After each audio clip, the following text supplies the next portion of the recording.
आसतु मोर प्रिय प्रभुंकर लोक मैंने आज आमने माथ्यू रचित सुसमाचार तार 10 पर्वटी को आमने अध्ययन करबा। 10 पर्व रे आमने 42 गोटी पद थिबार आमने देखा पारू।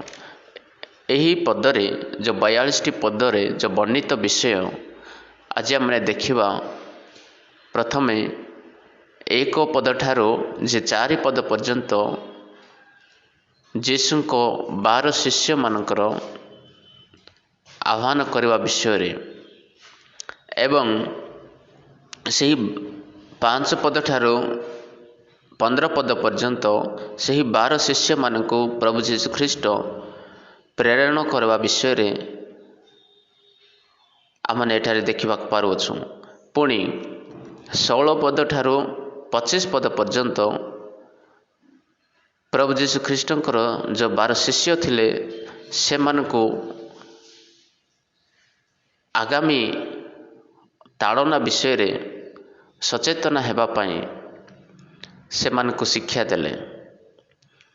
तापरे 26 पद ठारू जे 26 पद ठारू माने 33 पद पर्यंत आमने जेतेबेले देखु एटारे प्रभु जीशु ख्रीष्ट से शिष्य मानकु एक भय कर नाही बोली से मानकु साहस दे पठाइले। सेवा कार्य निमंते तांको शिष्य मानकु से साहस दे एवं अनेक शिक्षा से मानकु दे प्रभु जीशु ख्रीष्ट सुसमाचार प्रचार करा पाई पठाइले। तापरे 34 ठारू 39 पद जाए शांति परिवर्ते खड्ग विषय रे से मानकु शिक्षा देले। तापरे 40 ठारू 42 पद जाए पुरस्कार अधिकारी हेबा निमंते कौन करबा से विषय रे से मानकु शिक्षा देले। तो वर्तमान आसंत माने 1 पद ठारू आमने अध्ययन करबा। एठारे लेखा अछि इति मध्य रे जीशु अपना 12 शिष्यों को निकट को डाकी से मानकु असुचि आत्मा गुड़ा को छड़ाइबा निमंते से मानकु ऊपर अधिकार देले। पुणी समस्त प्रकार रोग व समस्त प्रकार पीड़ा सुस्थ करबा निमंते अधिकार देले। प्रभु जीशु ख्रीष्ट तांकर शिष्य मानकु से शिक्षा दे प्रेरण कले।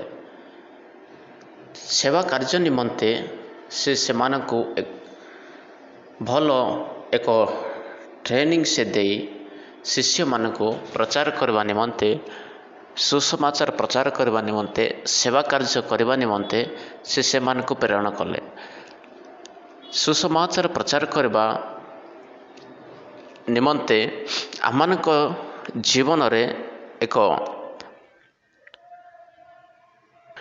प्रणाली को जानवा नितांत आवश्यक। सुसमाचार प्रचार करबा यह एक जनकर काम नुहे, यह एक टीम वर्क। यह केतेक लोक मिसी सुसमाचार कार्य को करबा पाई प्रभु जीशु ख्रीष्ट एठारे शिष्य मान को से प्रेरण करुअछंती। प्रभु जीशु ख्रीष्ट मध्य से तांकर सेवा कार्य को से टीम द्वारा सेवा कार्य को आरंभ कले।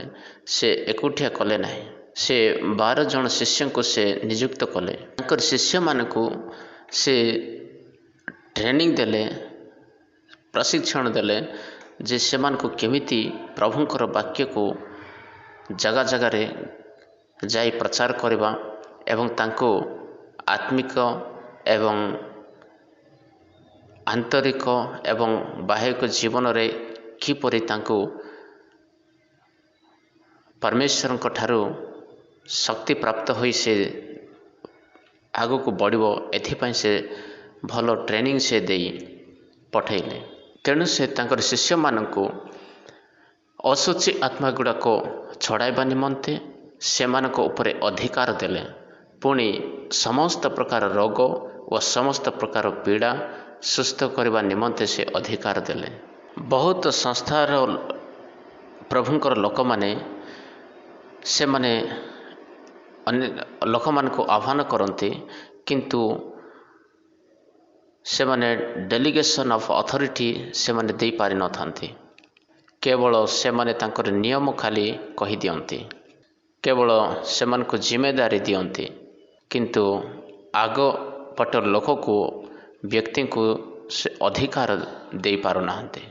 सामना रे थिबा व्यक्ति को अधिकार देवा पई से माने विफल हुअंती। सामना पटे थिबा व्यक्ति को अधिकार देवा निमंते से माने विफल हुअंती। तेणु करी सेवा कार्य अभिवृद्धि हेवा पई असफल हेउछि। एठारे देखंतु प्रभु जीशु ख्रीष्ट तांकर शिष्य मानक से अधिकार देउछंती। डेलीगेशन ऑफ अथॉरिटी ये बहुत महत्वपूर्ण अटे। प्रभुंकर सेवा कार्य केमिति करबा, किपरि करबा, कोटि करबा, का मध्यरे करबा, ए समस्त विषय से मानक शिक्षा देउछंती।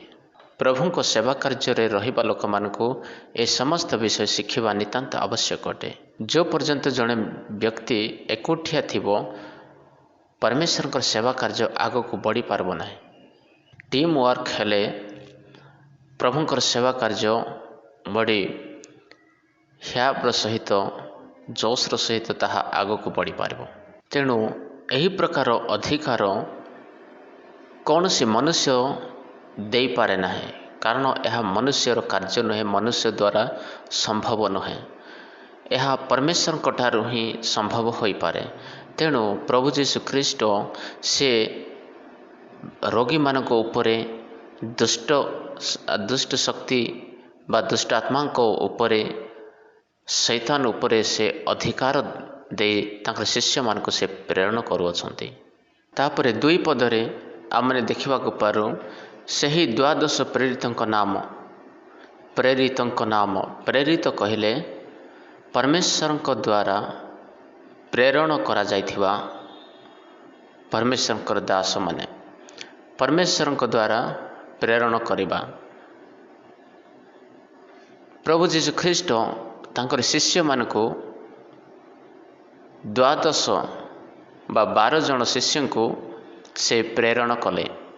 से प्रथम रे सिमोन जाकुब को पीतर बोली कहती, आउ तांको भ्राता आंद्रियो जेबदी पुत्र जाकुब और तांको भ्राता जहन और फिलिप और बर्थिलोमी, थोमा और करग्राही माथ्यू, आल्फी पुत्र जाकुब और थदई, किणान्य सिमोन और इस्कारियोत जिहुदा जे जीशु को शत्रु हस्तर समर्पण कला।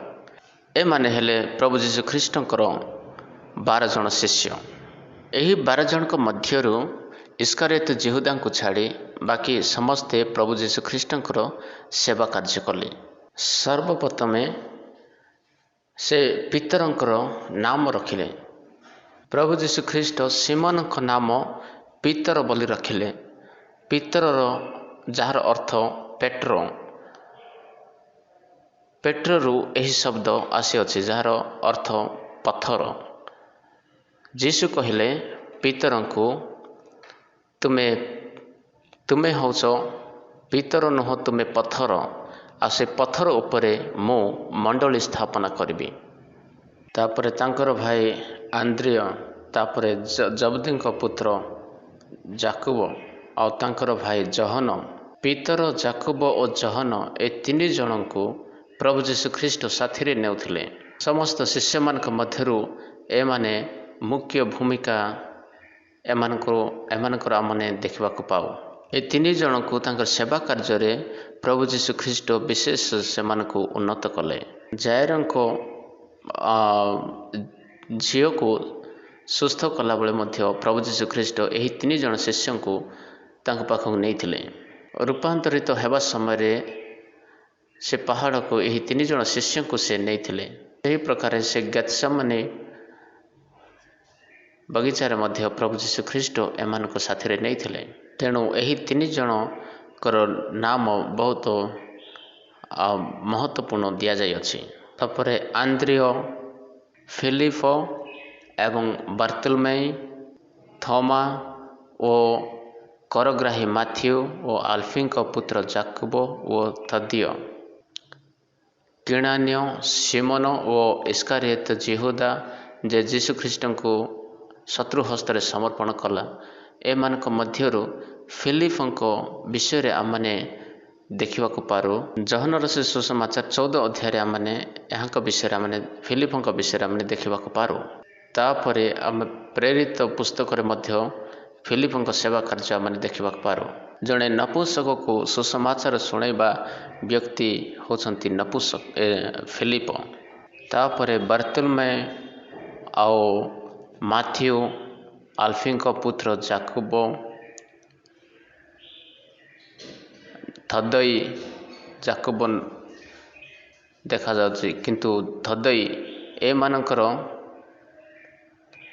ସେବା କାର୍ଯ୍ୟ ବିଷୟରେ ଆମମାନେ ବାଇବଲରେ ଆମେ ଦେଖିବାକୁ ପାରୁନାହୁଁ। ପିତରଙ୍କ ବିଷୟରେ ଅଧିକ ଇତିହାସ ଆମକୁ ଦେଖିବାକୁ ମିଳେ।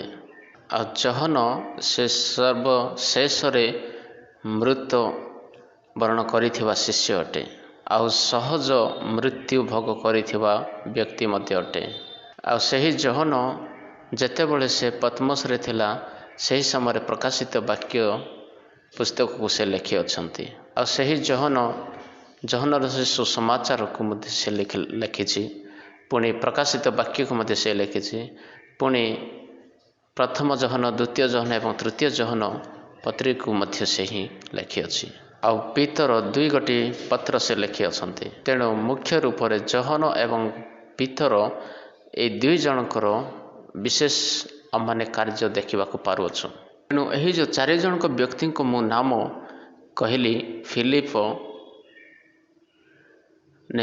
ନୁହଁ, ବାର୍ତ୍ତଲୋମେ, ତାପରେ ତଦିୟ, ସିମୋନ ଆଉ ଇସ୍କାରିୟତ ଯିହୁଦା, ଏମାନଙ୍କର ଇତିହାସ ସେବା କାର୍ଯ୍ୟ ବିଷୟରେ ଆମମାନଙ୍କୁ କେଉଁଠି ମଧ୍ୟ ମିଳେ ନାହିଁ। ଆଉ ଥମାଙ୍କ ବିଷୟରେ ଆମ ଭାରତରେ ସେ ଆସିଥିବାରୁ, ଭାରତ ଦେଶକୁ ଆସି ସୁସମାଚାର ପ୍ରଚାର କରିଥିବାରୁ ତାହାଙ୍କ ଇତିହାସ ଆମମାନେ ଜାଣୁ। ସେ ସର୍ବପ୍ରଥମେ ଆମ ଭାରତ ଦେଶରେ ସେ ମାଡ୍ରାସରେ ସେ ଆସିଲେ। ଆଉ ସେଠାରେ ସେ ପ୍ରଭୁଙ୍କର ସୁସମାଚାର ସେ ପ୍ରଚାର କରିବାକୁ ଲାଗିଲେ। ଆଉ ସର୍ବପ୍ରଥମେ ଆମ ଭାରତରେ ବ୍ରାହ୍ମଣ ଲୋକମାନେ ପ୍ରଭୁ ଯୀଶୁଖ୍ରୀଷ୍ଟଙ୍କୁ ଗ୍ରହଣ କଲେ। ତାପରେ ଅଧିକ ସଂଖ୍ୟାରେ ଦଳିତ ଲୋକମାନେ ପ୍ରଭୁ ଯୀଶୁଖ୍ରୀଷ୍ଟଙ୍କୁ ଗ୍ରହଣ କରିବାକୁ ଲାଗିଲେ। ତେଣୁ ପ୍ରଭୁ ଯୀଶୁଖ୍ରୀଷ୍ଟଙ୍କର ଯେଉଁ 12 ଜଣ ଶିଷ୍ୟ ଥିଲେ, ସେ 12 ଜଣ ଶିଷ୍ୟଙ୍କ ମଧ୍ୟରୁ ଥମା ନାମକ ଶିଷ୍ୟ ସେ ଡାଇରେକ୍ଟ ଆମ ଭାରତ ଦେଶକୁ ସେ ଆସି ସୁସମାଚାର ପ୍ରଚାର କରିଥିଲେ। ଯେତେବେଳେ ପ୍ରଭୁ ଯୀଶୁଖ୍ରୀଷ୍ଟ ଏହି ଧରାପୃଷ୍ଠରେ ସେବା କାର୍ଯ୍ୟ କରୁଥିଲେ, ସେହି ସମୟରେ 120 ଜଣ ପ୍ରଭୁଙ୍କର ବିଶ୍ୱାସୀ ଥିଲେ। ଆଉ ଯେତେବେଳେ ସେ ସ୍ୱର୍ଗାରୋହଣ ହେଲେ, ସେହି ସମୟରେ 500 ଜଣ ପ୍ରଭୁ ଯୀଶୁଖ୍ରୀଷ୍ଟଙ୍କୁ ସ୍ୱର୍ଗାରୋହଣ ହେବା ସମୟରେ ଦେଖିଲେ। ଏହି ପ୍ରକାର ପ୍ରଭୁ ଯୀଶୁଖ୍ରୀଷ୍ଟ ଏହି 12 ଜଣ ଶିଷ୍ୟଙ୍କୁ ସେ ଅଧିକାର ଦେଇ ସେବା କାର୍ଯ୍ୟ ନିମନ୍ତେ ସେ ପ୍ରେରଣ କଲେ। ଆଉ ଏହି 12 ଜଣଙ୍କ ବ୍ୟତୀତ ସେହି ସମୟରେ ଅନେକ ଲୋକ ପ୍ରଭୁଙ୍କର ପଛରେ ଚାଲବା ଲୋକମାନେ ଥିଲେ। ଯେମିତିକି ଜାଇରଙ୍କ ପରିବାର, ଯେ ତାର ମୃତ ଝିଅଟି ଜୀବିତ ହୋଇପାରେ, ତାଙ୍କ ପରିବାର ମଧ୍ୟ ସେମାନେ ପ୍ରଭୁଙ୍କ ପଛରେ ଚାଲିଥିବେ। ଯେମିତିକି ଲାଜାରଙ୍କ ପରିବାର ମୃତ୍ୟୁରୁ ଜୀବିତ ହେଲା, ତାଙ୍କ ପରିବାର ଲୋକ ମଧ୍ୟ ପ୍ରଭୁଙ୍କ ପଛରେ ଚାଲିଥିବେ। ଏ ସମସ୍ତଙ୍କ ମଧ୍ୟରୁ ଏହି 12 ଜଣ ଶିଷ୍ୟଙ୍କୁ କେବଳ ସେ ତାଙ୍କର ସେବା କାର୍ଯ୍ୟ ନିମନ୍ତେ ସେ ନିଯୁକ୍ତ କଲେ। ଆଉ ସେମାନଙ୍କୁ ଅଧିକାର ଦେଲେ। ଅଧିକାର ସେ ଏହା ଦେଲେ ଯେ ସେମାନେ ଯାଇ ପ୍ରଭୁ ଯୀଶୁଖ୍ରୀଷ୍ଟଙ୍କ ନାମରେ ସେମାନେ ଶୈତାନକୁ, ଦୁଷ୍ଟ ଆତ୍ମାକୁ, ରୋଗୀମାନଙ୍କୁ ସେମାନେ ବାହାର କରିବା ପାଇଁ, ସୁସ୍ଥତା ଦେବା ପାଇଁ ପ୍ରଭୁ ଯୀଶୁଖ୍ରୀଷ୍ଟ ସେମାନଙ୍କୁ ଅଧିକାର ଦେଇ ପଠାଇଲେ। ସମସ୍ତ ରୋଗୀମାନଙ୍କୁ ସୁସ୍ଥ କରିବାର ଏବଂ ଦୁଷ୍ଟ ଆତ୍ମାମାନଙ୍କୁ ବାହାର କରିବାର ଏ ଅଧିକାର ପରମେଶ୍ୱରଙ୍କ ଦ୍ୱାରା ଥିଲା। ପରମେଶ୍ୱରଙ୍କ ଠାରୁ प्रभु जीशु ख्रीष्टଙ୍କ द्वारा ସେହି 12 ଜଣ ଶିଷ୍ୟମାନଙ୍କୁ ଅଧିକାର ଦିଆଯାଇଥିଲା। ଆଉ ସେହି 12 ଜଣ ଶିଷ୍ୟମାନେ ସେମାନେ ତ ସାଧାରଣ ମନୁଷ୍ୟ ଥିଲେ, କିନ୍ତୁ ସେମାନଙ୍କ ଉପରେ ଯେଉଁ ଅଧିକାର ଥିଲା, ଯେଉଁ ଅଧିକାର ତାଙ୍କୁ ଦିଆଯାଇଥିଲା, ସେହି ଅଧିକାରଟି ବହୁତ ବଡ଼ ମହାନ ଅଧିକାର ଥିଲା ଯେଉଁ ପ୍ରଭୁ ଯୀଶୁ ଖ୍ରୀଷ୍ଟ ସେମାନଙ୍କୁ ଦେଇଥିଲେ। ଆଉ 5 ପଦ ଠାରୁ ଆମେ 15 ପଦ ପର୍ଯ୍ୟନ୍ତ ଯେତେବେଳେ ଆମେ ଧ୍ୟାନ କରୁ, ଏଠାରେ 12 ଶିଷ୍ୟଙ୍କୁ ସେ ପ୍ରେରଣ କରି ସେମାନଙ୍କୁ ଆଜ୍ଞା ଦେଇ କହିଲେ, ବିଜାତିମାନଙ୍କ ନିକଟକୁ ଯାଅ ନାହିଁ ଏବଂ ସମରଣୀୟମାନଙ୍କର କୌଣସି ନଗରରେ ପ୍ରବେଶ କର ନାହିଁ, ବରଂ ଇସ୍ରାଏଲ ବଂଶର ହଜିଯାଇଥିବା ମେଷମାନଙ୍କ ପାଖକୁ ଯାଅ। ପୁଣି ଯାଉ ଯାଉ ସ୍ୱର୍ଗ ରାଜ୍ୟ ନିକଟ ଏହି କଥା ତୁମେ କହି ଘୋଷଣା କର। ଦେଖନ୍ତୁ, ଏଠାରେ ପ୍ରଭୁ ଯୀଶୁ ଖ୍ରୀଷ୍ଟ ସେ କ'ଣ କହିଲେ, ତୁମେ ଅନ୍ୟ ଜାତି ବା ବିଜାତିମାନଙ୍କ ନିକଟକୁ ଯାଅ ନାହିଁ, ସମରଣୀୟମାନଙ୍କ ନିକଟକୁ ବି ଯାଅ ନାହିଁ। କାହାରି ପାଖକୁ ଯିବା ପାଇଁ କହିଲେ? ସେ କହିଲେ ଇସ୍ରାଏଲ ବଂଶକୁ, ଇସ୍ରାଏଲ ଲୋକମାନେ ହଜିଯାଇଥିବା ମେଷମାନଙ୍କ ପାଖକୁ ଯାଅ, ଇସ୍ରାଏଲ ଲୋକମାନଙ୍କ ପାଖକୁ ଯାଅ। ପ୍ରଭୁ ଯୀଶୁ ଖ୍ରୀଷ୍ଟ ସେହି ଇସ୍ରାଏଲ ଲୋକମାନଙ୍କ ବିଷୟରେ ସେ ଜାଣିଥିଲେ। ସେମାନେ ନିଜର ଲୋକ, କିନ୍ତୁ ସେମାନେ ପରିଶେଷରେ ସେମାନେ ମୋତେ ଗ୍ରହଣ କରିବେ ନାହିଁ, ମୋତେ ତିରସ୍କାର କରିବେ। ଏହି ବିଷୟ ସେ ଜାଣିଥିଲେ। ପରମେଶ୍ୱର ଭବିଷ୍ୟର ମନର କଥାକୁ ସେ ଜାଣିଥାନ୍ତି। ତେଣୁ ସେମାନଙ୍କର ମନର କଥା, ସେମାନଙ୍କର ଭବିଷ୍ୟତର କଥା ଜାଣି ସେ ଇସ୍ରାଏଲ ଲୋକମାନଙ୍କ ନିକଟକୁ ସେ ପଠାଇଲେ।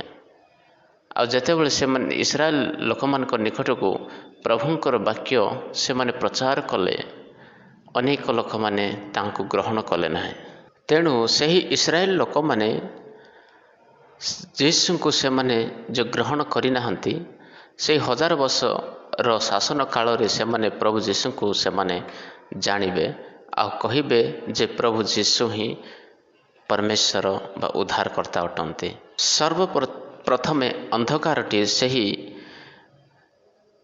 ଲୋକମାନଙ୍କ, ଇସ୍ରାଏଲ ଲୋକମାନଙ୍କ ଉପରେ ଅନ୍ଧକାର ଛାଇ ରହିଲା। ତେଣୁ ପ୍ରଭୁ ଯୀଶୁ ଖ୍ରୀଷ୍ଟ ସେହି ଯିହୁଦୀମାନଙ୍କ ନିକଟକୁ ସୁସମାଚାର ପ୍ରଚାର କରିବା ନିମନ୍ତେ ତାଙ୍କର ଶିଷ୍ୟମାନଙ୍କୁ ପ୍ରେରଣ କଲେ। ତେଣୁ ସେହି ଶିଷ୍ୟମାନେ ଯାଇ ପ୍ରଚାର କରିବା ନିମନ୍ତେ ସେମାନଙ୍କୁ କହିଲେ ଯେ, ଆଜ୍ଞା ଦେଇ କହିଲେ, ବିଜାତିମାନଙ୍କ ନିକଟକୁ ଯାଅ ନାହିଁ, ବରଂ ସମରଣୀୟମାନଙ୍କର କୌଣସି ନଗରରେ ପ୍ରବେଶ କର ନାହିଁ, ଇସ୍ରାଏଲ ବଂଶର ହଜିଯାଇଥିବା ମେଷମାନଙ୍କ ପାଖକୁ ଯାଅ। ପୁଣି ଯାଉ ଯାଉ ସ୍ୱର୍ଗ ରାଜ୍ୟ ନିକଟ ଏହି କଥା କହି ଘୋଷଣା କର ବୋଲି ପ୍ରଭୁ ଯୀଶୁ ଖ୍ରୀଷ୍ଟ ସେମାନଙ୍କୁ କହିଲେ। ତାପରେ 8 ପଦରେ ଲେଖା ହେଉଛି, ପୀଡ଼ିତମାନଙ୍କୁ ସୁସ୍ଥ କର, ମୃତମାନଙ୍କୁ ଉଠାଅ, କୁଷ୍ଠୀମାନଙ୍କୁ ଶୁଚି କର, ଭୂତମାନଙ୍କୁ ଛଡ଼ାଅ। ତୁମ୍ଭେମାନେ ବିନା ମୂଲ୍ୟରେ ପାଇଅଛ, ବିନା ମୂଲ୍ୟରେ ଦାନ କର। ଏହି ବାକ୍ୟକୁ ପ୍ରଭୁ ଯୀଶୁ ଖ୍ରୀଷ୍ଟ ନିଜେ ସେମାନଙ୍କୁ ଆଜ୍ଞା ଦେଇ କହିଅଛନ୍ତି। ଅନେକ ଆଜିକାର ପ୍ରଭୁଙ୍କର ଲୋକମାନେ, ପ୍ରଭୁଙ୍କର ଦାସମାନେ, ସେମାନେ ସୁସ୍ଥତା ପ୍ରାର୍ଥନା କରିବା ପାଇଁ ସେମାନେ ପଇସାର ଡିମାଣ୍ଡ କରନ୍ତି। କିନ୍ତୁ ପ୍ରଭୁଙ୍କର ବାକ୍ୟ ଆମମାନଙ୍କୁ ସ୍ପଷ୍ଟ ଭାବରେ କୁହେ, ତୁମେ ବିନା ମୂଲ୍ୟରେ ଏହି ଅଧିକାର ପାଇଅଛ, ଆଉ ସେହି ଅଧିକାରକୁ ବିନା ମୂଲ୍ୟରେ ତୁମେ ପ୍ରକାଶ କର। ତେଣୁ ଯୀଶୁ ଖ୍ରୀଷ୍ଟ କହିଲେ, ସେବା କାର୍ଯ୍ୟକୁ ତୁମେ ବେପାର କର ନାହିଁ।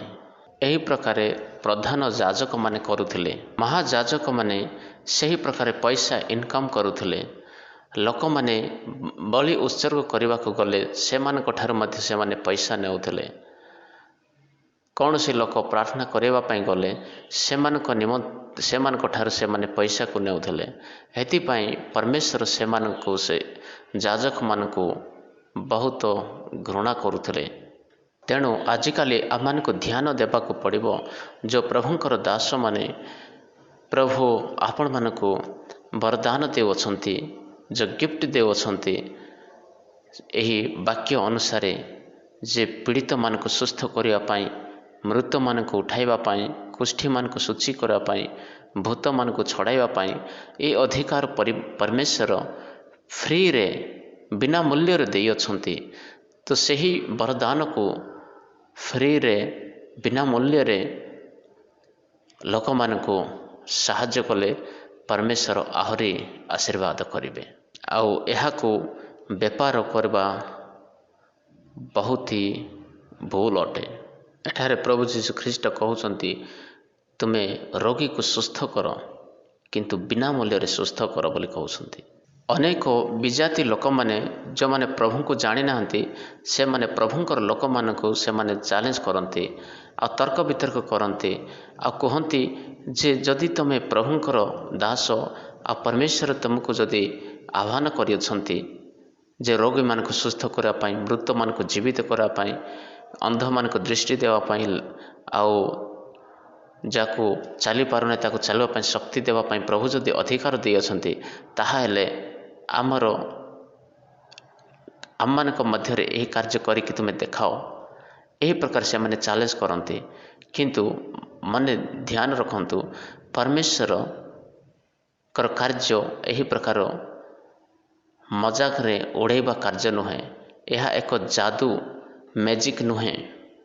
यह जीवित परमेश्वर कर कार्य आ परमेश्वर जहाँ को से सुस्थ करने को चाहती तांको दास मानको इस्तेमाल कर तांको दास मानको व्यवहार करी तांको दास मानको द्वारा से सुस्थ करती जहाँ को से सुस्थ करने को चाहती ताहाको से सुस्थ करती। यही कथा को आम को मन रखा पड़ो। पीड़ित लोक मानक सुस्थ करने सुसमाचार शुणाइवाई अंधकार ज्योति को आनवाई प्रभु जीशु ख्रीष्ट तांकरी दास मानक से नियुक्त करती आ से मानक से व्यवहार करते। तेणु यही सेवा कार्य को आम को चिन्हवाक पड़ो। यह परमेश्वर द्वारा दि जाइथिबा कार्य अटे। तेणु यह मनुष्य को इच्छा हुए ना किंतु संपूर्ण परमेश्वर इच्छा अनुसार होता है। यही वरदान को संचालित करने कौन सी मनुष्यर कार्य नुहे। यह एक परमेश्वर कार्य अटे। से व्यक्ति को मध्य जना नहीं जे प्रभु आको सुस्थ करेंगे बोली किंतु परमेश्वर दया करी तांको प्रार्थना द्वारा ताको सुस्थ करती। तेणु जहाँ को परमेश्वर स्पर्श करती से ही सुस्थता पाए। ये परमेश्वर कार्य अटे। यह आम को मन रखा पड़ो। तापरे 9 पद ठार आम देखा तुम मान गांजिया सोना कि रूपा कि तंबा आओ यात्रा निमंते झोली किंबा 2टी अंगरखा अबा जोता किंबा बाड़ी आयोजन करो नाही कारण कार्यकारी अपना आहारर योग्य अटे। प्रभुंकर सेवा कार्य एक सांसारिक कार्य ठारू बहुत अलग अटे। जदि आमे अन्य कौन सी कार्य पे मैंने गोटे गाँ को जाऊँ ताहले आमान को हाथ रे एक सुटकेस के बैग सामान सहित भरा होइथिबा आमने देखा पारुछु।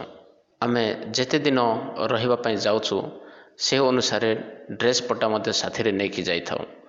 आउ आवश्यक तेल क्रीम जहाँ भी साथी रे नेकी जानती आउ खाइबा पई आहार मध्य धरिकी जानती।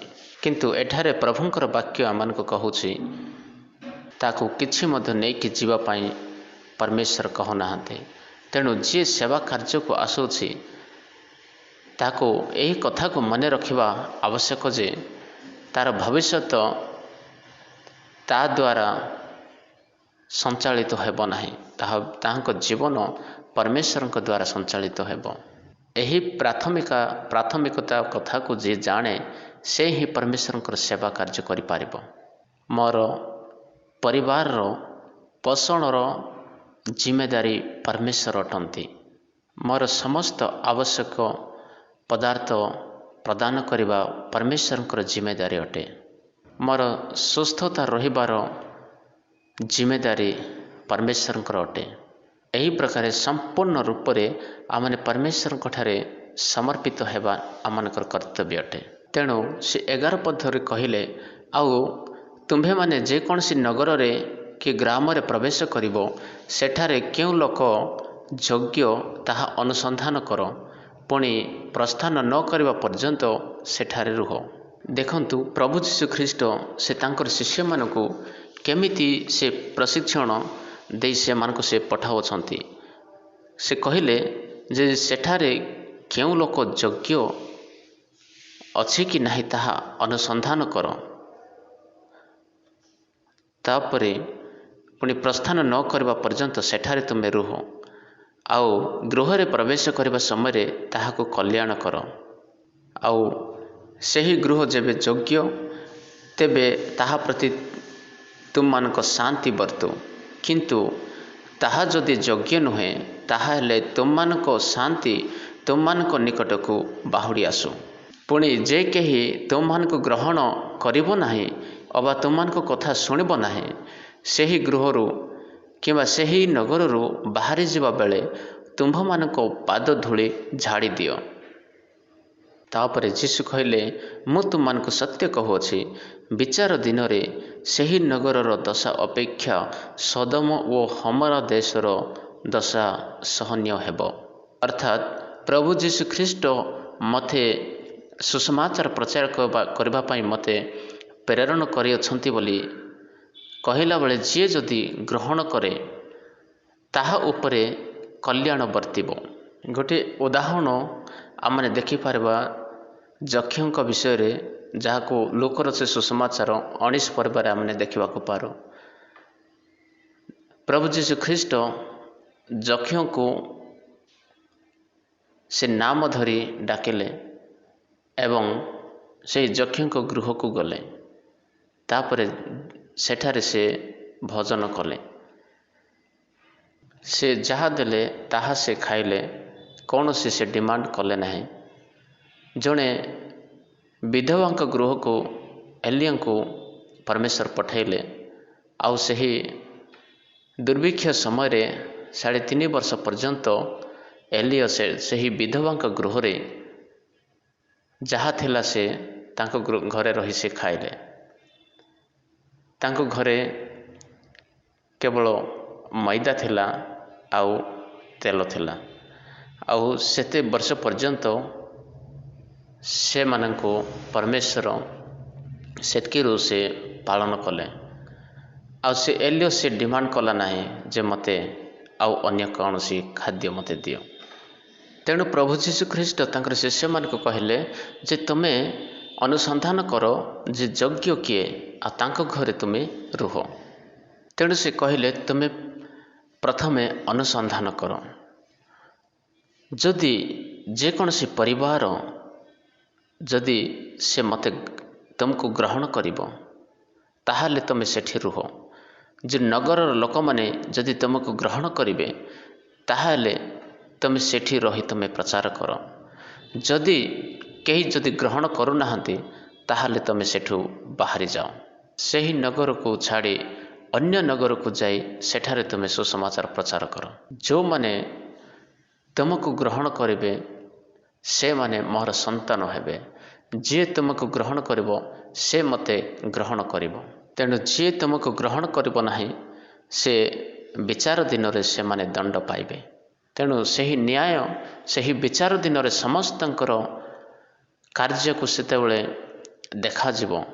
सही समय रे से मानकर जो माने ग्रहण करू नाहंती जो माने ग्रहण करिवे नाही से मानकर दंड अति भयानक हेबो। जो दंड कि सदम एवं हमारा नगर रे परमेश्वर जो अग्नि द्वारा भस्म करथिले ताठारु मध्य अति भयंकर हेबो बोली परमेश्वर एठारे कहउछंती। प्रभु यीशु एठारे कहउछंती से सदम हमारार नगर जो ध्वंस हैला सेठिकार निया तो किछि समय जली ताहा बंद हो गला किंतु सही निया जो नरक रे से मान को निक्षेप करा जीवो सही नियाटी केबे लिभिबो नाही। ସଦା ସର୍ବଦା ତାହା ଜଳୁଥିବ। ତେଣୁ ଏଠାରେ ପ୍ରଭୁ ଯୀଶୁଖ୍ରୀଷ୍ଟ କହୁଅଛନ୍ତି ସେହି ସୋଦମ ଗମୋରା ଠାରୁ ମଧ୍ୟ ଅତି ଭୟଙ୍କର ହେବ। ତେଣୁ ସେବା କାର୍ଯ୍ୟ ଏତେ ସହଜ ନୁହେଁ। ଅନେକ ଲୋକମାନେ ସେମାନେ ଭାବନ୍ତି ନା ସେବା କାର୍ଯ୍ୟରେ ମୋତେ ଗାଡ଼ି ମିଳିବ, ସେବା କାର୍ଯ୍ୟରେ ମୋତେ କାର୍ ମିଳିବ, ମୋତେ ସେବା କାର୍ଯ୍ୟରେ କୌଣସି ବାଇକ୍ ମିଳିବ, ଏହି ପ୍ରକାରେ ଜୀବନ ମୋର ଆନନ୍ଦରେ କଟିବ ବୋଲି ସେମାନେ ଆସନ୍ତି। କିନ୍ତୁ ଏହି ପ୍ରକାର ମନୋଭାବନା ଆମମାନଙ୍କୁ ରଖିବା ଆବଶ୍ୟକ ନାହିଁ। ଏହି ପ୍ରକାର କଷ୍ଟ ଅନୁଭବ କରି ଯେଉଁମାନେ ସେବା କାର୍ଯ୍ୟ କରୁଛନ୍ତି ସେମାନେ ହିଁ ପ୍ରକୃତ ସେବକମାନେ ଅଟନ୍ତି। ଯେଉଁ ସେବକମାନେ ବଡ଼ ବଡ଼ ଚର୍ଚ୍ଚ ବିଲ୍ଡିଂ ନିର୍ମାଣ କରନ୍ତି, ବଡ଼ ବଡ଼ ଘର କରନ୍ତି, ସେମାନେ ହିଁ ସକ୍ସେସଫୁଲ୍ ସେବା କାର୍ଯ୍ୟରେ ସେମାନେ ସଫଳତା ପ୍ରାପ୍ତ ସେବକମାନେ ବୋଲି ଲୋକମାନେ କୁହନ୍ତି। କିନ୍ତୁ ପ୍ରକୃତରେ ଯେଉଁ ସକ୍ସେସଫୁଲ୍ ସେବା କାର୍ଯ୍ୟ କରିବା ସେବକ ହେଉଛନ୍ତି ଯେଉଁମାନେ କଷ୍ଟର ସହିତ ନିଜର ଜୀବନକୁ ବିତେଇ ନିଜର ଜୀବନ ପରମେଶ୍ୱରଙ୍କ ନିମନ୍ତେ ନିଜର ଜୀବନକୁ ଦେବା ପାଇଁ ଯିଏ ସମର୍ପିତ ହୋଇଯାଏ ସେ ହିଁ ସଫଳତା ପ୍ରାପ୍ତ ବ୍ୟକ୍ତି ପରମେଶ୍ୱରଙ୍କର ଦାସ ଅଟନ୍ତି। ଯେମିତିକି ଏକ ସୈନିକ ସେ ନିଜର ଜୀବନକୁ ସେ ସମ୍ପୂର୍ଣ୍ଣ ସେ ସମର୍ପିତ କରିଦିଏ। ତାର ଜୀବିତ ରହିବା ପାଇଁ ସେ ଆଶା ରଖେ ନାହିଁ। କେତେବେଳେ ସେ ଯୁଦ୍ଧରେ ସେ ମାରି ହେବ ଆଉ ମରିଯିବ ତାହାର କୌଣସି ଠିକଣା ନାହିଁ। ଠିକ୍ ସେହି ପ୍ରକାରେ ପରମେଶ୍ୱରଙ୍କର ସେବା କାର୍ଯ୍ୟ ମଧ୍ୟ ଆମମାନଙ୍କର ସେହି ପ୍ରକାର ଅଟେ। ଆମମାନଙ୍କୁ ସମ୍ପୂର୍ଣ୍ଣ ଭାବରେ ପରମେଶ୍ୱରଙ୍କ ଠାରେ ସମର୍ପିତ ହେବାକୁ ପଡ଼ିବ। ସୁସମାଚାର ପ୍ରଚାରକ ଅନ୍ୟକୁ ବଞ୍ଚାଇବା ପାଇଁ, ଅନ୍ୟକୁ ଉଦ୍ଧାର ଦେବା ପାଇଁ, ଅନ୍ୟକୁ ଉଦ୍ଧାରର ରାସ୍ତା ଦେଖାଇବା ପାଇଁ ସେ ନିଜେ ମୃତ୍ୟୁବରଣ କରିଯାଏ। ଏହା ପ୍ରକୃତ ସେବକଙ୍କର କାର୍ଯ୍ୟ ଅଟେ। ତେଣୁ ପ୍ରଭୁ ଯୀଶୁଖ୍ରୀଷ୍ଟ ତାଙ୍କର ଶିଷ୍ୟମାନଙ୍କୁ ସେ କହିଲେ, ଆଗାମୀ ତାଡ଼ନା ନିମନ୍ତେ ତୁମେ ପ୍ରସ୍ତୁତ ହୋଇଯାଅ। ଦେଖ, ବାଘମାନଙ୍କ ମଧ୍ୟରେ ମେଣ୍ଢାମାନଙ୍କ ପରି ମୁଁ ତୁମମାନଙ୍କୁ ପଠାଉଅଛି। ଅତଏବ ସର୍ପ ପରି ବୁଦ୍ଧିମାନ ଓ କପଟ ପରି ଅହିଂସକ ହୁଅ। ଦେଖ, ମୁଁ ବାଘମାନଙ୍କ ମଧ୍ୟରେ ମେଣ୍ଢାମାନଙ୍କ ପରି ମୁଁ ତୁମମାନଙ୍କୁ ପଠାଉଛି। ପ୍ରଭୁ ଯୀଶୁଖ୍ରୀଷ୍ଟ ବାଘମାନଙ୍କ ମଧ୍ୟରେ ମାନେ ଯେଉଁମାନେ ପ୍ରଭୁଙ୍କର ବିରୋଧୀ ଲୋକମାନେ ସେମାନଙ୍କ ମଧ୍ୟରେ ଆମମାନଙ୍କୁ ଯିବାକୁ ପ୍ରଭୁ ଯୀଶୁ କୁହନ୍ତି। ଆଉ ଅତଏବ ସେହି ଜାଗାରେ ତୁମେ କ'ଣ କରିବ? ସର୍ପ ପରି ବୁଦ୍ଧିମାନ ହେଇକି ପ୍ରଭୁଙ୍କର କାର୍ଯ୍ୟ କରିବାକୁ ପଡ଼ିବ। ଆଉ କପଟ ପରି ଅହିଂସକ, କପଟ ପରି ନିଜକୁ ନମ୍ରତା ସ୍ୱଭାବ ସହିତ ନିଜର ସ୍ୱଭାବ ଦେଖାଇ ପ୍ରଭୁଙ୍କର ସେବା କାର୍ଯ୍ୟ କରିବା ପାଇଁ ପ୍ରଭୁ ଯୀଶୁଖ୍ରୀଷ୍ଟ ଶିଷ୍ୟମାନଙ୍କୁ ବୁଝାଇ ପଠାଇଲେ। ମାତ୍ର ମନୁଷ୍ୟମାନଙ୍କ ଠାରୁ ସାବଧାନ ହୋଇଥାଅ, କାରଣ ସେମାନେ ତୁମମାନଙ୍କୁ ବିଚାର ସଭାରେ ସମର୍ପଣ କରିବେ ଓ ସେମାନଙ୍କ ସମାଜଗୃହ ସମୂହରେ କରଡ଼ା ମାରିବେ। ଧ୍ୟାନ ଦିଅନ୍ତୁ, ଆଜିକାଲି ଏହି ପ୍ରକାର ହେବାର ବିଷୟ ଆମେ ଦେଖିବାକୁ ପାରୁଛୁ। ଯେତେବେଳେ ସୁସମାଚାର ପ୍ରଚାର କରିବା ପାଇଁ ଜଣେ ପାଷ୍ଟର ବାହାରିଯାଏ, ତାହାକୁ ଅନେକ କଷ୍ଟ ତାକୁ ଶୁଣିବାକୁ ପଡ଼ିଥାଏ, ଅନେକ କଥା ଶୁଣିବାକୁ ପଡ଼ିଥାଏ, ଅନେକ କଷ୍ଟ ତାକୁ ଝେଲିବାକୁ ପଡ଼ିଥାଏ। ଅନେକ ଲୋକମାନେ ଅନେକ ପ୍ରକାର କଥା କୁହନ୍ତି। ଏହା ବିଦେଶୀ ଧର୍ମ ତୁମେ ପ୍ରଚାର କରୁଛ, ତୁମେ ଧର୍ମ ପରିବର୍ତ୍ତନ କରାଉଛ, ଅନେକ ପ୍ରକାର ଲୋକମାନେ କହିବେ। ଏହି କଥାକୁ ଆମମାନଙ୍କୁ ଧୈର୍ଯ୍ୟର ସହିତ ନମ୍ରତାର ସହିତ ଆମମାନଙ୍କୁ ଶୁଣିବାକୁ ପଡ଼ିବ। ଆଉ ସେହି ସର୍ପ ପରି ବୁଦ୍ଧିମାନର ସହିତ ଆମମାନଙ୍କୁ ସେଠାରୁ ବାହାରିବାକୁ ପଡ଼ିବ। ତେଣୁ ପ୍ରଭୁ ଯୀଶୁଖ୍ରୀଷ୍ଟ କହିଲେ, ଯଦି ବି ସେମାନେ ତୁମକୁ ଗ୍ରହଣ କରୁନାହାନ୍ତି ତାହାହେଲେ ସେହି ନଗରଠାରୁ ତୁମେ ବାହାରିଯାଅ। ପୁଣି ତୁମ୍ଭେମାନେ ମୋ ସକାଶେ ଶାସନକର୍ତ୍ତା ଓ ରାଜାମାନଙ୍କ ଛାମୁକୁ ଅଣାଯିବ, ତାହା ସେମାନଙ୍କ ଓ ବିଜାତିମାନଙ୍କ ପ୍ରତି ସାକ୍ଷ୍ୟ ସ୍ୱରୂପ ହେବ। କିନ୍ତୁ ଯେତେବେଳେ ସେମାନେ ତୁମମାନଙ୍କୁ ସମର୍ପଣ କରିବେ, ସେତେବେଳେ ତୁମ୍ଭେମାନେ କିପରି ବା କି କଥା କହିବ ସେ ବିଷୟରେ ଚିନ୍ତିତ ହୁଅ ନାହିଁ, କାରଣ କ'ଣ କହିବ ତାହା ସେହି ଦଣ୍ଡରେ ତୁମମାନଙ୍କୁ ଦିଆଯିବ। ଯେଣୁ ଆମମାନଙ୍କୁ ପ୍ରଭୁ ଯୀଶୁଖ୍ରୀଷ୍ଟ ଏଠାରେ କୁହନ୍ତି ବା ତାଙ୍କର ଶିଷ୍ୟମାନଙ୍କୁ ସେ କହିଲେ, ଯଦି ଲୋକେ ତୁମକୁ ଦଣ୍ଡ ଦେବେ ବା କାରାଗାର ରଖିବେ, ତାହେଲେ ତୁମେ ଭୟ କର ନାହିଁ କିମ୍ବା ଚିନ୍ତା କର ନାହିଁ ଯେ ତୁମେ କ'ଣ କରିବ, କ'ଣ କହିବ ବୋଲି। ତାହା ପରମେଶ୍ୱରଙ୍କ ପବିତ୍ର ଆତ୍ମା ସେହି ସମୟରେ ଉତ୍ତର ଦେବ। ଯେଣୁ ତୁମେମାନେ ବକ୍ତା ନୁହଁ, କିନ୍ତୁ ତୁମମାନଙ୍କ ପିତାଙ୍କ ଆତ୍ମା ଯେ କି ତୁମମାନଙ୍କ ଅନ୍ତରରେ କଥା କହନ୍ତି ସେ ବକ୍ତା ଅଟନ୍ତି। ପବିତ୍ର ଆତ୍ମା ସେ କଥା କହନ୍ତି ଆଉ ସେ ବିଚାର କରିବେ। ତାପରେ 21 ପଦରେ ଲେଖା ଅଛି, ଭାଇ ଭାଇକୁ ଓ ପିତା ପୁତ୍ରକୁ ମୃତ୍ୟୁଭୋଗ କରିବା ନିମନ୍ତେ ସମର୍ପଣ କରିବେ। ପୁଣି ସନ୍ତାନମାନେ ପିତାମାତାଙ୍କ ବିରୁଦ୍ଧରେ ଉଠିବେ, ସେମାନଙ୍କୁ ବଧ କରିବେ। ଆଉ ମୋହର ନାମ ସକାଶେ ତୁମ୍ଭେମାନେ ସମସ୍ତଙ୍କ ଦ୍ୱାରା ଘୃଣିତ ହେବ। ମାତ୍ର ଯେ ଶେଷ ପର୍ଯ୍ୟନ୍ତ ଧୈର୍ଯ୍ୟ ଧରି ରହିବ ସେ ପରିତ୍ରାଣ ପାଇବ। ଧ୍ୟାନ ଦିଅନ୍ତୁ, ଯେ ଶେଷ ପର୍ଯ୍ୟନ୍ତ ଧୈର୍ଯ୍ୟ ଧରି ରହିବ ସେ ହିଁ ଉଦ୍ଧାର ପାଇବ। କାରଣ ଅନେକ ସମସ୍ୟା ଆସିବ।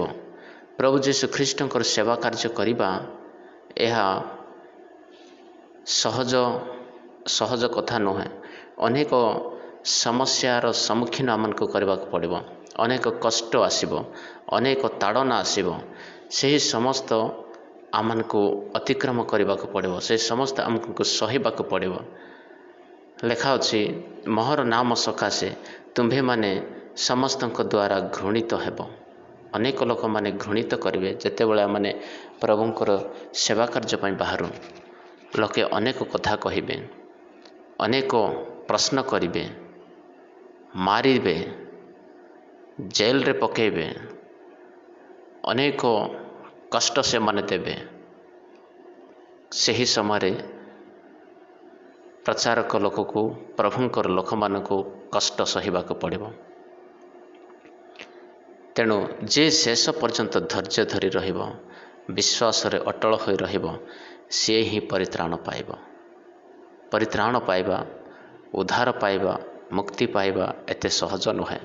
ପ୍ରଭୁ ଯୀଶୁଖ୍ରୀଷ୍ଟଙ୍କୁ ବିଶ୍ୱାସ କରିବା, କେବଳ ନାମକୁ ବିଶ୍ୱାସ କରିବା, ତାହା ପ୍ରକୃତ ବିଶ୍ୱାସୀ ନୁହେଁ।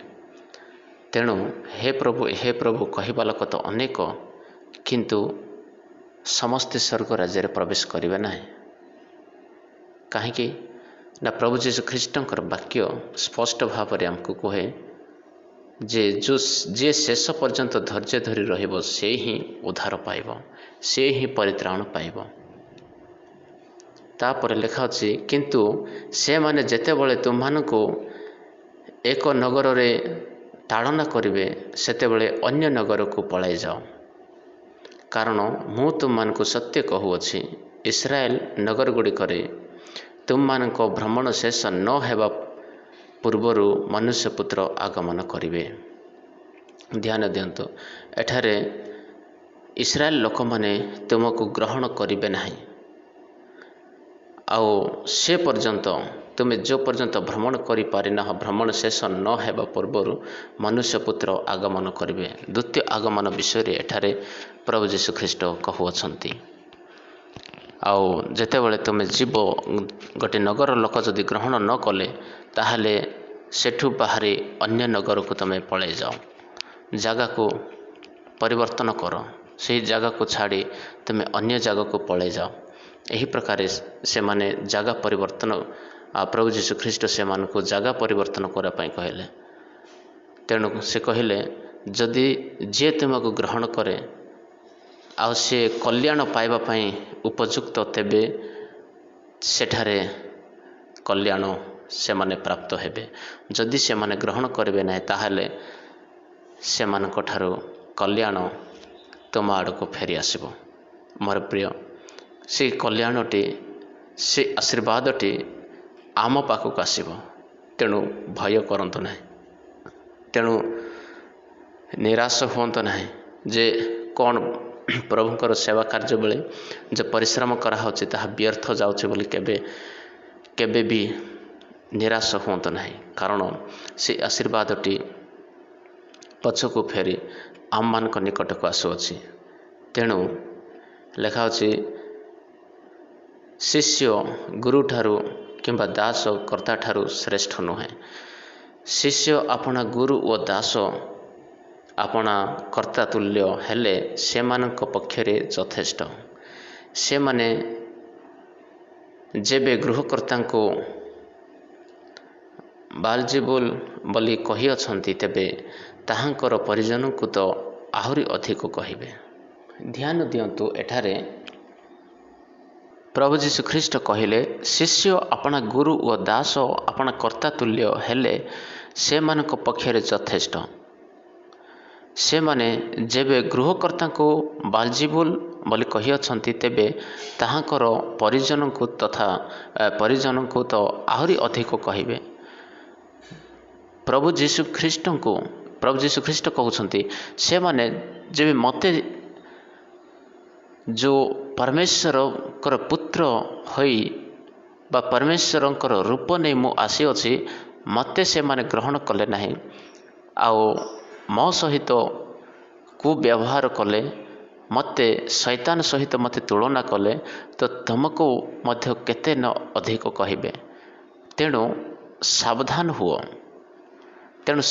हुओ। आमने जानुछे प्रभु जीशु ख्रीष्ट जेते बड़े से भूत छड़ाउथिले फारूसी और साधुकी लोक माने शास्त्री लोक माने कहिले ये तो भूतर शक्ति द्वारा से भूत छड़ाउछि, शैतान रो शक्ति द्वारा से भूत को छड़ाउछि। एही प्रकार लोक माने निंदा करबा को लागले। सेही लोक माने आजी से तुमको मध्य निंदा करिबे। एही प्रकार प्रभु जीशु ख्रीष्ट तंक शिष्य मानक से शिक्षा देउछंती। तेणु प्रभुंकर सेवक मानकर कर्तव्य तांकु प्रभु जीशु ख्रीष्टଙ୍କ परि तांके भी एक सामर्थ्य प्राप्त होई अधिकार सहित से मानकु प्रचार करबा पई जीवाक पड़िबो अधिकार सहित। तेणु प्रभु जीशु ख्रीष्ट से अधिकार देइ अछंती। से मो पाखरे जो अधिकार अछि मते स्वर्ग एवं पृथ्वीर समस्त अधिकार मते दिया जाय अछि। तेणु से अधिकार मु तुममान को देउछि। तेणु तुमे जाओ मो नाम रे तुमे भूत को छड़ाओ, तुमे मो नाम रे रोगी मान को सुस्थ कर। एहीपरि अनेक अधिकार दे से मानकु सेठारु पठाउछंती प्रेरण करूछंती। तेणु जेसु से मानकु भलो ट्रेनिंग देई से मानकु पठाइले कहले जे मते से माने दुष्ट आत्मा सहित तुलना कले ये दुष्ट आत्मार सहायता रे साहाय्य रे से दुष्ट आत्मा को बाहर करूछि बोली से माने तुमको मध्य एही प्रकार कहिबे। तेणु सही समय रे तमे धीरज धर, सही समय तमे धैर्य धर आओ धैर्य धरी प्रभुंकर सामर्थ्य को तुम्हें प्रकाश कर बोली प्रभु जीशु ख्रीष्ट कहले। जो माने परमेश्वर को जानी नाहंती से माने संदेह रे अछंती, से माने जानती नाही परमेश्वर कार्य को कौन परमेश्वर एमिति भी कार्य करि पारंती, कौन परमेश्वर से मरिथिबा लोक को भी जीवित करि पारंती, कौन परमेश्वर से अंध को भी दृष्टि दियंती, कौन परमेश्वर से मूक को भी कथा कहवा को शक्ति दियंती कि परमेश्वर की अंध को दृष्टि दियंती। ए प्रकार अनेक अद्भुत कार्य जो परमेश्वर करूछंती ताहा से मानक पक्षरे हजम हो पारला नहीं, से माने चिन्हि पारले नहीं यह कहार कार्य, कहार हाथ, किए ए समस्त कार्य करूअछि, किए ए चमत्कार कार्य करूअछि। परमेश्वरंकर कार्य को मनुष्य ए पर्यंत चिन्हि पारे नहीं। तेणु अनेक लोक माने आजिकाली परमेश्वरଙ୍କର କାର୍ଯ୍ୟ ଉପରେ ନିନ୍ଦା କରନ୍ତି, परमेश्वरଙ୍କର କାର୍ଯ୍ୟ ଉପରେ, परमेश्वरଙ୍କର चमत्कार अद्भुत कार्य उपरे से माने विरोधी करती, कहती जे यह एक मिछ, यह एक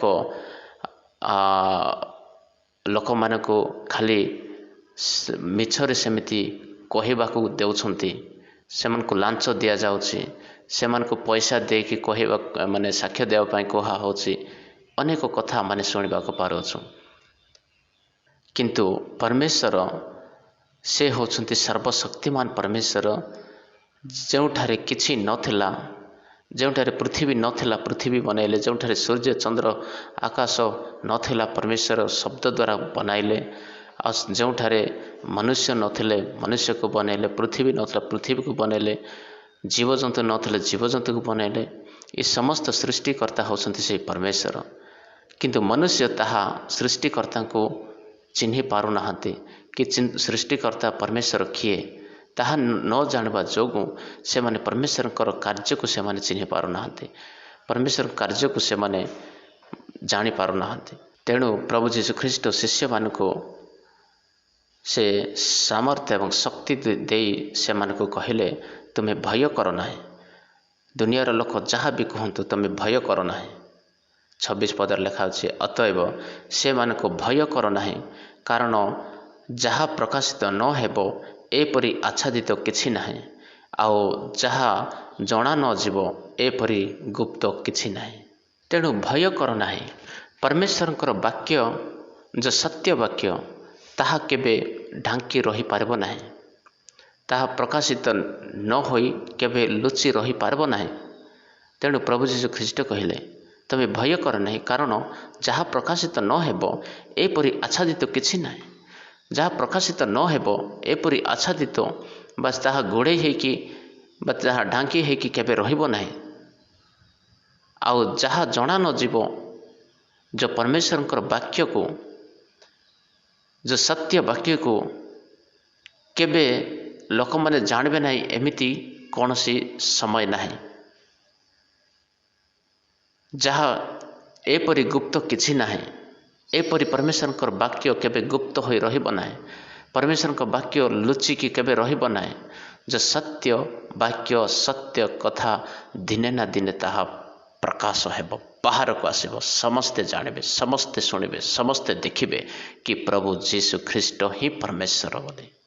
सत्य को जदि लुचेबा को जेते भी चेष्टा करंतु से सत्यटी केबे लुचि रही पारबो नाही। तेणु प्रभु जीशु ख्रीष्ट से मान को कहले, तमे भय कर नाही, जहाँ प्रकाशित न हेबो एपरि किछि नाही, एपरि आच्छादित किछि नाही, और जहाँ जना न जीवो एपरि गुप्त किछि नाही। दिने ना दिने ताहा प्रकाशित हेबो। तुमे जो प्रभु जीशु ख्रीष्ट को नाम रे दुष्ट आत्मा को तुम्हें बाहर करुछ, ताहा जदि लोक माने जानि पारु नाहंते, ताहा समय आसीबो तुमे दुष्ट आत्मार शक्ति द्वारा बाहर करुछ ना प्रभुंकर शक्ति द्वारा तुम बाहर करुछ, ताहा दिने प्रकाशित हेबो। तेणु प्रभु जीशु ख्रीष्ट कहले, मु तुम मान को जहाँ अंधकार रे कहे ताहा आलोक रे कुह, जहाँ मु अंधकार रे कुहे ताहा तुमे आलोक रे कुह, पुणी जहाँ तुम्हें माने गोपन रे शुण ताहा घर छात उपरे घोषणा कर। आओ जो माने शरीर को बध करती किंतु आत्मा को बध करि पारंती नाही, से मान को भय कर नाही, वरं जे शरीर और आत्मा उभय को नरक रे विनष्ट करि पारंती ताहांको भय कर। ध्यान दियंतु, आमे काहाको भय करिबा आवश्यक, ना मनुष्य को ना परमेश्वर को। आत्मा एवं शरीर को केवल परमेश्वर ही नष्ट करि पारिबे। विचार कला परे सही नरक अग्निकुंड को पठेबार अधिकार केवल परमेश्वर ठारे रही अछि। मनुष्य आज केवल से भौतिक मृत्यु को दे पारे। आज दुनिया रे अनेक लोक मान को मरबार आम मैंने देखा पारुअछु। न्यूज रे जदि आम देखा अनेक लोक मान को हाणिबार पिटिबार मारिबार आम देखा पारुछु, किंतु मारुथिबा व्यक्ति ଯାହାକୁ ମାରିଲା ସେ କେବଳ ଶରୀରକୁ ସେ ମାରିଲା, ଶରୀରକୁ କେବଳ ଘାତ କଲା, କିନ୍ତୁ ତାର ଆତ୍ମାକୁ ସେ ମାରିପାରିଲା ନାହିଁ। ପ୍ରଭୁ ଯୀଶୁଖ୍ରୀଷ୍ଟଙ୍କର ଶିଷ୍ୟଙ୍କ ମଧ୍ୟରୁ ଥମା ଜଣେ 12 ଶିଷ୍ୟମାନଙ୍କ ମଧ୍ୟରୁ ଜଣେ ଶିଷ୍ୟ ଥିଲେ। ସେ ଆମମାନଙ୍କ ଭାରତ ଦେଶକୁ ସେ ପ୍ରଚାର କରିବା ପାଇଁ ଆସିଲେ। ଆଉ ଚେନ୍ନାଇର ସେ ମାଡ୍ରାସ ମାଲବାର ଜାଗାରେ ସେ ସମୁଦ୍ର କୂଳରେ ସେ ପ୍ରଭୁଙ୍କର ସୁସମାଚାର ସେ ପ୍ରଚାର କରିବାକୁ ଲାଗିଲେ। ଆଉ ସେହି ସମୟରେ ସେହି ଜାଗାରେ ଲୋକମାନେ ତାହାଙ୍କୁ ହତ୍ୟା କଲେ। ଧ୍ୟାନ ଦିଅନ୍ତୁ, ସେମାନେ ଶରୀରକୁ ସେମାନେ ହତ୍ୟା କଲେ, ଶରୀରକୁ ଘାତ କଲେ, କିନ୍ତୁ ତାଙ୍କର ଆତ୍ମାକୁ ସେମାନେ ମାରିପାରିଲେ ନାହିଁ। କାହିଁକି ନା ଆତ୍ମାକୁ ଘାତ କରିବା, ଆତ୍ମାକୁ ମାରିବା କେବଳ ପରମେଶ୍ୱରଙ୍କର ହାତ ଅଟେ। ମନୁଷ୍ୟ ସେ କେବେ ଆତ୍ମାକୁ ମାରିପାରେ ନାହିଁ। ସେ ଯଦି ମାରେ ତାହେଲେ ସେ କେବଳ ଶରୀରକୁ ମାରିଥାଏ। ତେଣୁ ମୋର ପ୍ରିୟ ପ୍ରଭୁଙ୍କର ଲୋକମାନେ ଧ୍ୟାନ ଦିଅନ୍ତୁ, ପରମେଶ୍ୱର କେବଳ ଆମମାନଙ୍କର ଆତ୍ମା ଏବଂ ଶରୀରକୁ ସେ ସେହି ଅଗ୍ନିକୁଣ୍ଡରେ ସେ ପକାଇ ପାରିବେ। ଆତ୍ମା ଏବଂ ଶରୀରକୁ ନଷ୍ଟ କରିବାର କେବଳ ପରମେଶ୍ୱରଙ୍କ ଠାରେ ଶକ୍ତି ବା ଅଧିକାର ରହିଅଛି। ମନୁଷ୍ୟ କେବେ ଆମମାନଙ୍କର ଆତ୍ମାକୁ ସେ ଘାତ କରିପାରିବ ନାହିଁ। ତେଣୁ ମୃତ୍ୟୁ ପାଇଁ କେବେ ଭୟ କରିବା ଆମମାନଙ୍କର କର୍ତ୍ତବ୍ୟ ନୁହେଁ। କାରଣ ପ୍ରଭୁ ଯୀଶୁଖ୍ରୀଷ୍ଟଙ୍କର ବିଶ୍ୱାସୀମାନେ, ପରମେଶ୍ୱରଙ୍କର ବିଶ୍ୱାସୀମାନେ, ସେମାନେ ମୃତ୍ୟୁକୁ ଭୟ କରିବା ଆବଶ୍ୟକ ନାହିଁ। କାରଣ ଯେ ମୃତ୍ୟୁବରଣ କଲା, ସେ ଶରୀର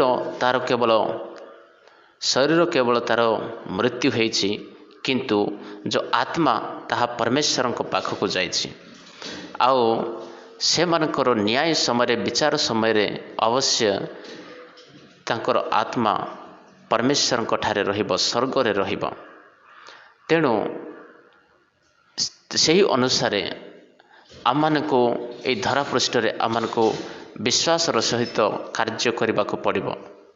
ଏହି ମାଟିର ଶରୀର ଯେଉଁ କାର୍ଯ୍ୟ କରେ ତାହା ଆତ୍ମା ତାର ହିସାବ ଦେବ। ତେଣୁ ଆମମାନଙ୍କୁ ଏହି ଶାରୀରିକ ଜୀବନରେ ଆମମାନଙ୍କୁ ଉତ୍ତମ କାର୍ଯ୍ୟ କରିବାକୁ ପଡ଼ିବ। ଆମେ ପରମେଶ୍ୱରଙ୍କର ବାକ୍ୟ ଅନୁସାରେ ଆମମାନଙ୍କୁ ଚାଲିବାକୁ ପଡ଼ିବ। ପରମେଶ୍ୱରଙ୍କୁ ଭୟ କରି, ପରମେଶ୍ୱରଙ୍କର ମହିମା କୀର୍ତ୍ତନ କରି ଆମମାନଙ୍କୁ ଜୀବନକୁ ବ୍ୟତୀତ କରିବାକୁ ପଡ଼ିବ।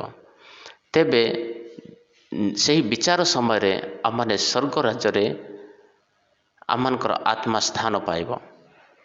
ନହେଲେ ଆମମାନଙ୍କର ଆତ୍ମା ଏ ଶରୀର ଯାହା କାର୍ଯ୍ୟ କରୁଛି ତାର ପ୍ରତିଫଳ ଆତ୍ମା ପାଇବ।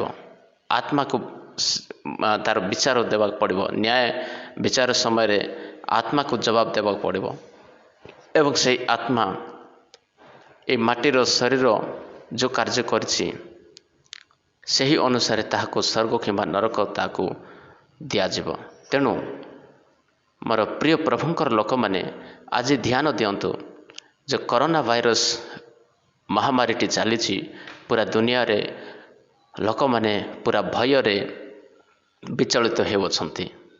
କିନ୍ତୁ ମୁଁ ଆପଣମାନଙ୍କୁ କହିବାକୁ ଚାହେଁ ଯେ ଆମମାନଙ୍କର ବିଶ୍ୱାସୀମାନେ ବା ପ୍ରଭୁ ଯୀଶୁଖ୍ରୀଷ୍ଟଙ୍କର ବିଶ୍ୱାସୀମାନଙ୍କର ଭୟ କରିବା ଏଥିରେ କୌଣସି ଆବଶ୍ୟକ ନାହିଁ। କାରଣ ମୃତ୍ୟୁ ତ ହେବ ଦିନେ ନା ଦିନେ। କିଏ ମଧ୍ୟ ଚିରଞ୍ଜୀବୀ ରହିବେ ନାହିଁ, କିଏ ମଧ୍ୟ ନ ମରିକି ରହିବ ନାହିଁ। ସମସ୍ତଙ୍କର ମୃତ୍ୟୁ ହେବ। ଚାହେ ତାର ବୟସ ପୁରା ବୁଢ଼ା ହେଇକି ମରିପାରେ, କିମ୍ବା କିଏ ଛୋଟବେଳୁ ମରିପାରେ, କିଏ ଯୌବନ ଅବସ୍ଥାରେ ମରିପାରେ, କିଏ ଆକ୍ସିଡେଣ୍ଟ ହୋଇକି ମରିପାରେ, କିଏ ରୋଗରୁ ମରିପାରେ, କିଏ ମହାମାରୀରୁ ମରିପାରେ, କିଏ ଖାଇବାକୁ ପାଇକି ନ ମରିପାରେ, କିମ୍ବା ଖାଇବାକୁ ନ ପାଇକି ମରିପାରେ, କିମ୍ବା କେହି କୌଣସି ପ୍ରକାରେ ସେ ସମସ୍ୟାକୁ ସମ୍ମୁଖୀନ କରି ସେ ମୃତ୍ୟୁ ବରଣ କରିବ। କିନ୍ତୁ ମୃତ୍ୟୁ ପରେ ଆମମାନଙ୍କର ଯେଉଁ असलियत जिंदगी जो असली जीवन आमनकर रही ताहा हैला अनंत जीवन जहाँ स्वर्ग जीवन कहते स्वर्ग बास करवा परमेश्वर सहित रहिबा ताहा होची आमनकर प्रकृत जीवन। किंतु ये माटीर शरीर चिरस्थायी नुहे, यह केवल किछि दिन पाई। माटीर शरीर जीवन को आमे जीवन बोली आमने कहि पारबा नाही। यह क्षणस्थायी पाई, किछि दिन पाई या किछि घंटा पाई होई पारे, किछि वर्ष पाई होई पारे, किछि मास पाई होई पारे। केबे कार मृत्यु हेबो केही जानि नाहंते। तेणु जो पर्यंत आमने जीवित अछु से पर्यंत आमनकर संपर्क परमेश्वर ठारे भल भावरे रहिबा आवश्यक। तेणु मोर प्रिय प्रभुंकर लोक माने यह महामारी आमको भय करवा आवश्यक ना। आमने आमनकर आत्मा परमेश्वर रही, आमनकर आत्मा सुरक्षित भाव रही। आमे जे विश्वासी प्रभुंक ठारे आमको महामारी को भय करवा कौन सी आवश्यक ना। विश्वासी मानकर मृत्यु नहीं, आत्मारे मृत्यु नहीं। पुनरुत्थान समय रे से मानकर सही अनंत जीवन पाई से मानक स्थान दिया जिवो। तेणु मनुष्य ठारू मनुष्य को भय कर नहीं, संसार को भय कर नहीं, महामारी को भय कर नहीं। केवल भय कर तो परमेश्वर को भय कर, जी कि शरीर एवं आत्मा दीटा जाक से नष्ट करि पारिबे। तेणु प्रभु जीशु ख्रीष्टंकर सुसमाचार को प्रचार कर पाई भय कर नाही। लोक माने मते मारिदेवे बोली भय कर नाही, लोक माने मते जेल रे रखिदे बोली भय कर नाही, लोक माने मते जीशु को नाम रे मते बेइज्जती करदेवे, मोर नाम को बदनाम करदे बोली भय कर नाही। भय कर तो केवल प्रभु जीशु ख्रीष्ट को भय कर। तेणु कोलोस्य पत्री 3 अध्याय रे पाउल सेठारे कहिले आमनकर जीवन परमेश्वर ठारे जीशु ख्रीष्ट द्वारा लुचा जाइए, गुप्त रखा जाइए। तेणु किए आमनकर जीवन को छुई पारिबो नाही, आमनकर आत्मा को केही छुई पारिबे नाही। कौन सी शैतान छुई पारिबो नाही किंबा कौन सी मनुष्य छुई पारिबो नाही।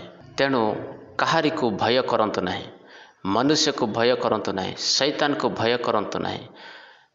परमेश्वर लोक माने परमेश्वर को भय कले। जोसेफ परमेश्वर को भय कला, दाऊद परमेश्वर को भय कला, जोसेफ परमेश्वर को भय कला। जे परमेश्वर को भय कला परमेश्वर ताहाको साहाय्य कले। तेणु मोर प्रिय ये महामारी को किंबा मनुष्य को किंबा जे आमान शरीर को घात करे ताहाको भय करंतु नाही। भय जदि करिबे ताहाले केवल परमेश्वर को भय करंतु। तापरे 29 पद लेखा अछि, दुईटी घर चटिया कौन गोटे पैसा बिका जाती नहीं, आउ तुम मानकर पितांकर अनुमति बिना सेमानक मध्यरु गोटे हेले तले पड़े नहीं। देखंतु चढ़ई घर चटिया चढ़ई से माने आकाश रे उड़ंती, आउ से माने बिना परमेश्वर को अजणातरे से माने तलको पड़ंती नहीं। परमेश्वर से मान को पढ़ा को देवे नहीं। परमेश्वर से मान को जानती आ से मान को संभालती। ठीक से प्रकार आमान को मध्य आमाने से ही घर चटिया चढ़ई ठार मध्य मनुष्य केड़े श्रेष्ठ कर। से ही चढ़ई द्वारा परमेश्वर मनुष्य को तुलना करियछंती। जे घर चटिया को परमेश्वर सुरक्षा करती, से घर से ऊपर आकाश रे उड़ुची किंतु परमेश्वर तार सुरक्षा करुछंती। ताठारु श्रेष्ठ होछि मनुष्य। ताको जदि परमेश्वर सुरक्षा रे ताको नहीं जाउछंती ताहले आमानक जीवन को मध्य से सुरक्षा रे नेबे। तेणु भय करंतु नाही। जदि किए आमान को आघात कला ताहले भी परमेश्वर ताहा देखुअछंती, परमेश्वर ताहा जाणुअछंती। ताहा माने परमेश्वर से मारवा आघात करने एलाउ करुँच ताहा नुहे किंतु परमेश्वर जनातरे ताहा होछि ता माने परमेश्वर आम को से स्वर्ग रे स्थान नितांत देबे। तेणु प्रभु जीशु कहले किंतु तुम मानक मस्तकर समस्त केश ही गणा जायछि। परमेश्वर समस्त केश आमनकर मस्तकर केश को से गणिकी रखी अछंती। तेणु से कहती एणु भय कर नाही तुम्हें माने अनेक घर चटिया ठारू मध्य तुम्हें माने श्रेष्ठ। घर चटिया को जदि मो सुरक्षा देउछि ताहले तो तुम्हें तो ताठार केड़े श्रेष्ठ प्राणी तो तुम मान को केमिति मु सुरक्षा करबी ना। तेणुकर तुम्हें भय कर ना बोले प्रभु कहते। जो परमेश्वर आमनकर केश को से गणी अछंती आमनकर मस्तकर समस्त केश को से गणी रखी अछंती। विश्व रे जे कौन सी मनुष्य एपर्यंत जन्म है नहीं जे से निजर केश को से गणी रखी किंतु परमेश्वर से समस्त मनुष्यर केश को से गणी रखी अछंती। दुनियार समस्त मनुष्यर केश को से गणी रखी अछंती। सही परमेश्वर आज आम को से कहउछंती कौन मु तुमकर प्राण को मध्य मु गणी के रखी ना रखी अछंती। जदि से केश को गणी रखी अछंती ताहले आम प्राण को मध्य से गणी अछंती। तेणु से प्राण को मध्य सुरक्षा देवा से चाहती। आउ जे कही लोकों साक्षात रे मते स्वीकार करिवो मो मध्य मोहर स्वर्गस्थ पिता साक्षात रे ताहाको स्वीकार करिबी। मात्र जे कही लोकों साक्षात रे मते अस्वीकार करिवो मो मध्य मोहर स्वर्गस्थ पिता साक्षात रे ताहाको अस्वीकार करिबी। ध्यान दियंतु एठारे प्रभु जीशु ख्रीष्ट कहते बपतिस्मा नेवा समय रे विश्वासी को समस्त आगरे ताको स्वीकार करने को पड़िबो जे मु स्वर्गस्थ पिता को प्रभु जीशु ख्रीष्ट को निजर व्यक्तिगत उद्धारकर्ता रूप में मु आज ग्रहण कली। आउ जे मनुष्य आगरे जे स्वीकार करे समस्त आगरे जे स्वीकार करे मु स्वर्ग रे ताहाको स्वीकार करबी ताहाको मु ग्रहण करबी बोली प्रभु जीशु ख्रीष्ट कहते। आउ किंतु जे मते अस्वीकार करे मु मध्य स्वर्ग रे ताहाको अस्वीकार करबी। तेणु ध्यान दियंतु प्रभु जीशु ख्रीष्ट को जी जदि लज्जा हुए तांको नाम को नेबा पाई तांकर नाम को नेबा पाई तांकर वाक्य को प्रचार करबा पाई तेबे प्रभु जीशु ख्रीष्ट कहते मु स्वर्ग रे ताको लज्जा हेबी। जदि सी मते पृथ्वी रे लज्जा होउची ताहले स्वर्ग रे ताको मु लज्जा करबी। तेणु सावधान हुंतु प्रभु जीशु ख्रीष्टंकर नाम नेबा पाई प्रभु जीशु ख्रीष्टंकर सुसमाचार को प्रचार करा पाई केबे लज्जित हेबा नाही। तेणु मनरे विश्वास करिबा एवं बाहर साक्ष्य देवा नितांत आमनकर कर्तव्य। मुहरु आमनक पाटिरु जीशुंकर नाम को घोषणा करिबा नितांत आवश्यक। आमने अनेक प्रभु जीशु ख्रीष्ट समय रे सुस्थता प्राप्त होइथिबा लोक माने से माने जाई निजर साक्ष्य को से माने प्रचार करिबार आमने देखिबा पारुछु। निज मुखरु से माने प्रचार कले निजर साक्ष्य से माने प्रचार कले। तेणु उद्धार एक व्यक्तिगत अटे। तेणु व्यक्तिगत भाव रे निज मुखरु आमान को प्रभु जीशुंकर नाम को नेबा को पड़िबो साक्ष्य देबा को पड़िबो।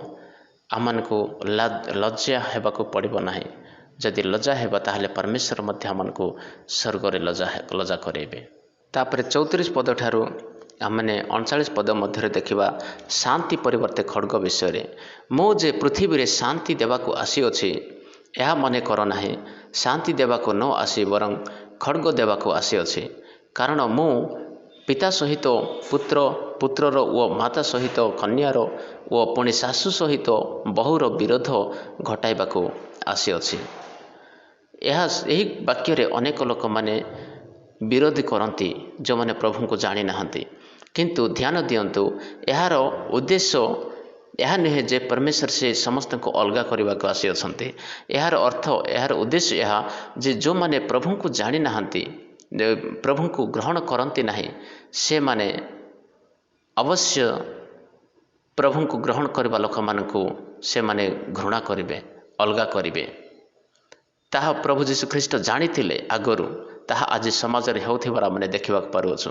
ତେଣୁ ସେ କହିଲେ, ମୁଁ ସମସ୍ତଙ୍କୁ ଶାନ୍ତି କରିବା ପାଇଁ ସେମାନଙ୍କୁ ମିଶାଇବା ପାଇଁ ଆସିନାହିଁ, କିନ୍ତୁ ମୁଁ କ'ଣ ପାଇଁ ଆସିଛି, ବରଂ ଖଡ଼୍ଗ ଦେବାକୁ ଆସିଅଛି। କାରଣ ମୁଁ ପିତା ସହିତ ପୁତ୍ରର ଏବଂ ମାତା ସହିତ କନ୍ୟାର ଓ ପୁଣି ଶାଶୁ ସହିତ ବୋହୂର ବିରୋଧ ଘଟାଇବାକୁ ଆସିଅଛି।